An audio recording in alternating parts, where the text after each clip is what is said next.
Changing your story. I got that from Tony Robbins, and I preach it on my channel over and over and over again that you must change your story. Most people still don't get what the story is that they're telling and what they need to change it to. So they're walking around saying a blindless affirmation, ask formation in order to change what is going on in life.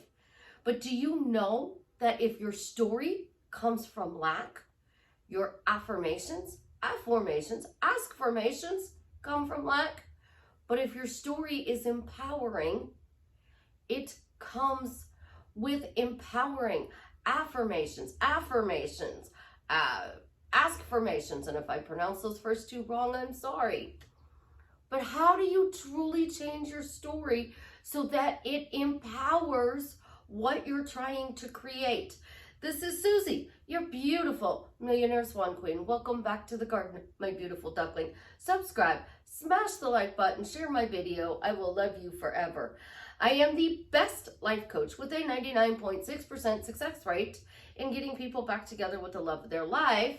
If you would like to work with me one-on-one, join my paid Facebook group.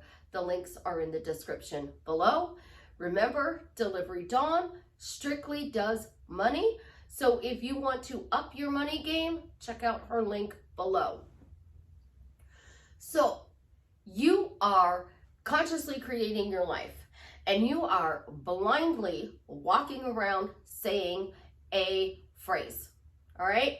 I see this all the time. I want to be happily married. I want to be a happy wife. And I ask, what does that even mean to you? And I get this backstory about what you don't want. And you keep going, but Susie, I have to finish telling you. But Susie, you need to hear this. But Susie, being happily married doesn't just mean that this person is faithful to you. It doesn't mean that they're blowing up your phone 86,400 seconds a day. What exactly does being married mean to you? Because I will tell you, very few people come to me and say, well, being happily married is waking up and having a cup of coffee with the love of my life. Being happily married is not having dinner together every night. Being happily married isn't them bringing you flowers every day when they come home from work. Some of those things are unrealistic. Yes, if your person is very wealthy, you could get flowers every day. But what happens the day they forget those flowers and you get angry and you blow up at them? You don't love me because you didn't bring me flowers? Or you're manifesting that they wear a blue shirt. They have to wear a blue shirt to go out on a date with you tonight. And they show up and they're in a pink shirt. Oh, the whole date's ruined now. There is a difference between a high school relationship and an adult relationship. And this is becoming more and more common in our society. An adult relationship, we truly know when our partner goes to work at the end of the day that they're going to reach out to us. It might not be 5 minutes after they get off of work. It might not be the second they get into their car that they're on that phone texting us. It might not even be you hear from them until 9 o'clock at night. When I was first married, my ex would work downtown in Chicago. If he left before 3 o'clock in the afternoon, he made it home in 20 minutes. But if he left at 3 or 3:01 even, he might not be home till 5 o'clock at night. There were no cell phones at the time. It was the 80s. We didn't have cell phones. We didn't know if he was in an accident. We didn't know if he was still at work. We didn't know where he was because we had one phone. And if you were outside and that phone rang, you didn't answer it because by the time you got to it, there was Nobody on the other end because they hung up. Oh, here's another thing. Answering machines weren't out yet. Not quite. We didn't have pagers, and we sure as the shit didn't have cell phones. So now if it snowed and he didn't get home till 7 o'clock and you knew he got off of work at 3, you guys are traumatized. You're going crazy because there's a 4-hour stretch and you haven't heard from them. That was normal. Gen Z, we went outside and played all day. You guys are stuck on your phones. You're veg watching Netflix, playing video games. And then you're thinking that this person should, bam, message you 5 seconds after you sent them a message. You count the response time. You count the days between hearing from them. I set up a date with the fireman. I didn't hear from him all week. He messaged me the day of the date. And he says, we still going out tonight? I'm like, yeah, we're still going out tonight. We would set up our date for the next date at the current date. So he would drop me off at home and he would say, do you want to go out next Tuesday? I would like to go out next Tuesday. His schedule was more rigid than mine because of having to be at the fire station. I worked a 9-to-5 job, so all my evenings were free unless I had my daughter. You guys gotta stop. A high school relationship is not going to last 50 years. It's not. Sitting there and micromanaging what they wear, what they bring you, where they take you out for dinner, where you go for the weekend, how many times a day they text you, what they text you. You are sitting there manifesting that they text you a specific phrase or they say this specific phrase to your face. That's not a relationship. It's not. You really want to sit there and have to micromanage for 18,262 days every word that comes out of your person's mouth? Let me say that again. 18,262 days. You have to think, manifest every word that comes out of their mouth. How exhausted are you going to be? Life is amazing. It's wonderful. But you want to go out with your girlfriends and it's Taco Tuesday and your person gets livid because you're going to go out with your girlfriends and you think they're controlling and narcissistic and toxic. And then you sit there and get mad at them because they want to go out with the guys and have a beer and watch a football game on Saturday or Sunday. You didn't give them permission to do that because you're a high school girl pretending to be an adult having an adult relationship. But instead, an adult relationship, which is what I teach, and it's why I don't resonate with everybody. You didn't text me? Okay. You didn't text me? Okay. I sent you a text. I didn't get a response. Oh, well. I didn't get a response. I'm going to go, deal with my next client. And then when I finish with my next client, if I don't have another one right away, I'm going to go check my phone and see if you messaged. I might text you after a couple of days. Hey, baby, okay? Because that's the way I grew up. But cell phones have literally ruined relationships. You guys are texting things to each other that you should not be texting. Why are you ignoring me? Who are you with? What are you doing? And then you're getting upset because you're getting blocked. What did the girl do in high school? What did the guy do in high school? I talk about domestic violence. You guys are creating a toxic relationship where people don't want to be with you.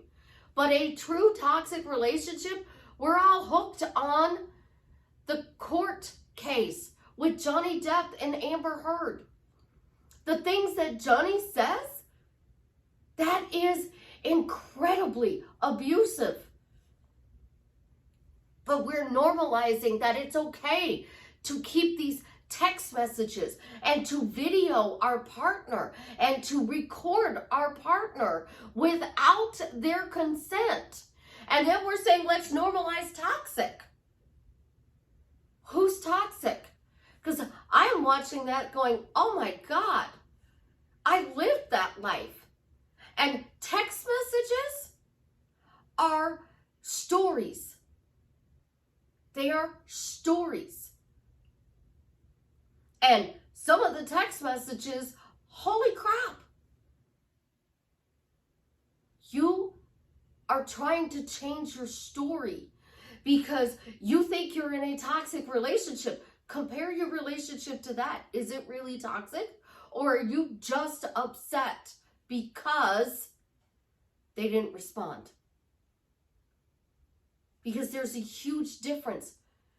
That is a true toxic story. Them not responding isn't true toxic. So your story is they're toxic, they're narcissists, they're bipolar, they are OCD, they're depressed. Are they doing this? Because you're calling a narcissist somebody who didn't message you back. But look at what we're hearing in this trial. See the story? Toxic. Oh, you didn't respond to me.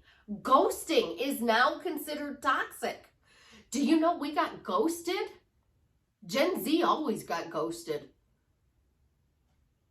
But Gen X, that was normal. Maybe it's not Gen Z, maybe it's the millennial. But I'm going to tell you, Generation X, my generation, not talking to somebody every day. Oh well, they want to go fishing for a week? Bye! See you when you get back. You want to go out and have a book reading group. You want a knitting group. You want to go to the library and do some research. You want to go to the park with the kids. Bye! We grew up in a different era, and we're here trying to teach you guys that what you think, it's not going to last. Not all of our marriages last because those relationships were toxic. When you're hiding in the bathroom to get away from your partner because the situation is overwhelming, you're getting in your car and you're going for a drive, you're going out for a walk, you're hiding on the front porch. That's toxic. But when you're in your person's face, yelling at them because they didn't text you all day while they're at work, you're toxic. Now, how do we change these ghosting, these third parties, these conforming to what you want them to do to a healthy, normal relationship? What is a celebrity you would like your person to be like? What is your celebrity? Do you want them to be like my best friend, Dwayne "The Rock" Johnson? Or do you want them to be like the dude, Ryan Reynolds, who's trying to steal my best friend? Do you want them to be like Cary Grant? Or Clark Gable? A lot of people wanted them to be like Johnny Depp, and now we're like, oh my gosh. How do you want your female partner to be like? Do you want her to be like Elizabeth Taylor, Ava Gardner, Julia Roberts, Zendaya? Who do you want them to be like? Because if you start saying that my partner is like this person, my partner is amazing, my relationship, I am so happily married to the most amazing man, they are like, he's like Clark Gable. It's awesome. He goes hunting and fishing and he leaves me alone for a week at a time. And then he comes home and it's spoil mama. What is your relationship looking like? Because you cannot just blindly say happily married. But that's exactly what we do. We grab this phrase. It is all over TikTok. Show me. Because somebody grabbed a phrase that I said, show me. Somebody else heard it. They tweaked it. The best one I actually heard was show me. Life gets better and better every day. The rest of them, show me. He's obsessed with me. Okay, now we turned him into a stalker who then became an abuser who is narcissistic. Oh, or maybe he's bipolar.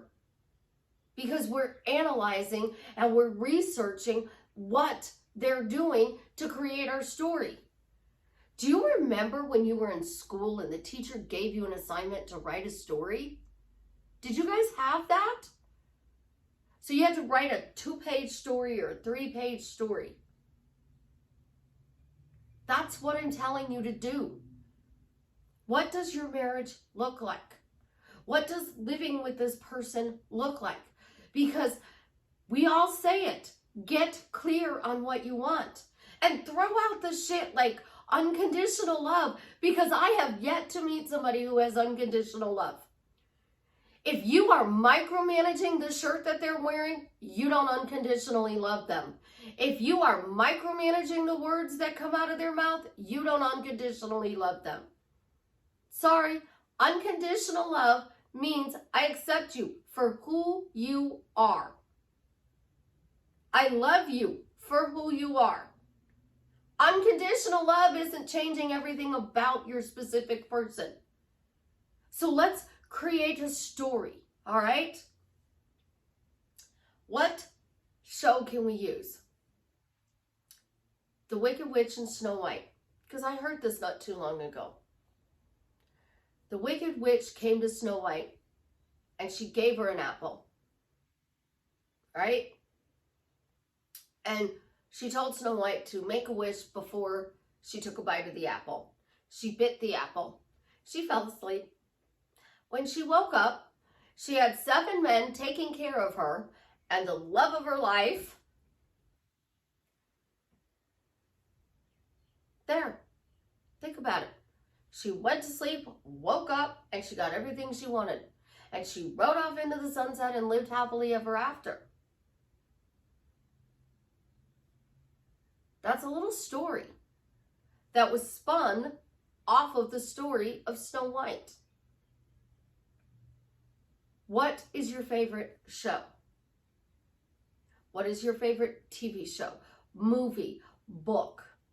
How can you take that show and turn it into what you would like to see your relationship as? We all know my favorite show is Lucifer. Lucifer is played by Tom Ellis. Lucifer does everything wrong.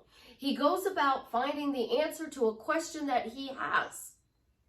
And in that question, he makes a mockery. It's very entertaining. But if you were the person that was in love with that person, you would be pulling your hair out because there's a simpler way to do it. I would never want to be married to that character. Dean Winchester. Oh my God, we all love Dean Winchester. He drinks a lot. He parties a lot. But if something happened to Sammy, he would move heaven and earth to find Sammy. We want that part of him. We want the part of him that's going to move heaven and earth for us. But maybe not the part that drinks too much or eats all the junk food. Let's see, Damon. We all want Damon from Vampire Diaries. Damon would destroy the world to save Elena. Stefan would save the world and let Elena die. Which do you want? So you want your partner to be like this character. Because most of the time we look at the TV and we're like, I'm in love with that character. I love Dean Winchester. He's absolutely amazing. Could I be married to him for 50 years? I'm not sure. Jensen Ackles now, absolutely positively. Because when he pulls the, I've been doing this for 15 years because you hear a weird noise, I'd be like, so get up and do your job. And make sure you do the Dean voice. Johnny Depp, Captain Jack Sparrow's voice. I'd be upset, having a bad day, and I'd be like, can you do Jack's voice? Because it would get me in a better mood. These things can help us to create. And creating isn't, I remember when my specific person was a douchebag, but now they're amazing. It's my specific person is so incredible because he reminds me so much of Dean Winchester. Oh my gosh, my specific person is like Lucifer. I'm going insane. I'm going to text my bestie. Could you please tell Lucifer to exit the building?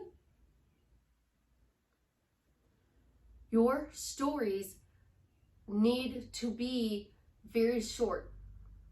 And you can take and make your person model somebody because you're constantly saying, I'm married to a mini Dean Winchester. I'm married to a mini Sam Winchester. For you Castiel fans, how about Crawley? Maybe you want Rowena. Or maybe you would prefer Chloe. Detective Decker. Maybe you want Captain Jack Sparrow. But with those also comes the things that you don't like about the character.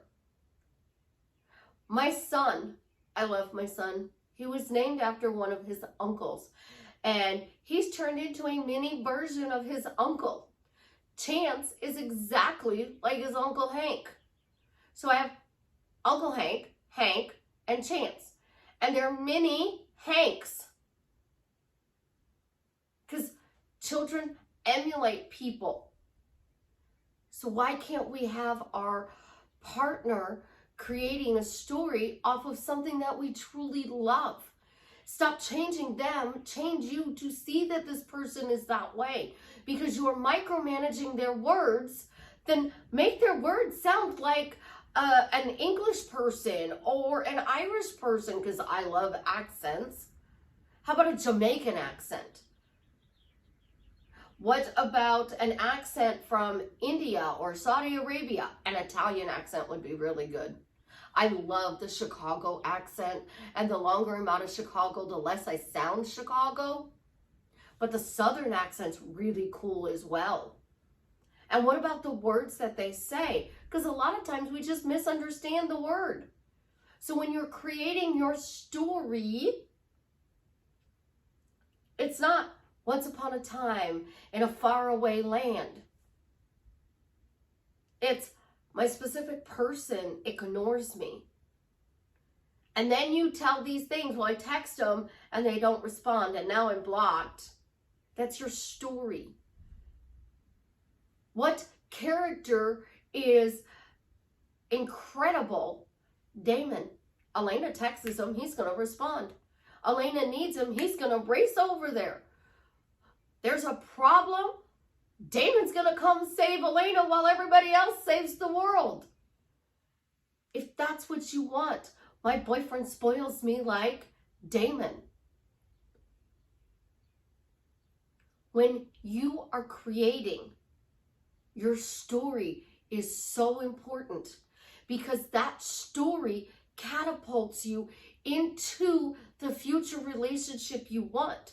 Saying I'm happily married, you're going to get 1 billion birds before land. There's 7.9 billion people on the planet.